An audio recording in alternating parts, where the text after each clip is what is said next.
Frax obviously has a multi-sig. It's actually 3 of 5, but obviously to like update certain contracts, to mint Frax into selected AMO contracts and stuff. But I think it's like important to realize there's like trade-offs here, right? And so like usually people don't talk about the trade-offs. Like for example, having an MSig allows us to actually respond, and our team is literally around the clock. And one thing I'm really proud of is there's always some people from the Frax core team, even though we're across multiple continents and stuff, always active. For example, the Rari hack that we were talking about earlier, we actually managed to save a couple $1 million because there existed an MSig for us to be able to actually pull out some of the lending AMO funds in an emergency before the hacker emptied it out. Now we lost 13 million, but it would have been close to, I believe, around 17 to 18 million that we would have lost if we weren't able to do something like that. In the Nomad bridge hack, which unfortunately we were a little exposed to, since Frax does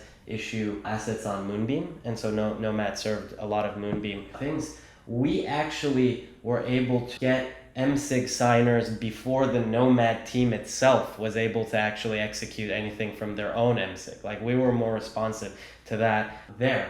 And so again, we managed to save a sizable amount of funds. Obviously we were hit as well, but if like this didn't exist, we would be at a much larger loss, right? And people would be like, why didn't Frax do anything? Why didn't you guys like respond? So it's a trade-off between, obviously, as we were just talking about, responsiveness and being able to actually do things in an emergency versus pure thematic, decentralization, with like a pure ethos. So it's difficult, right? It's obviously always a trade-off.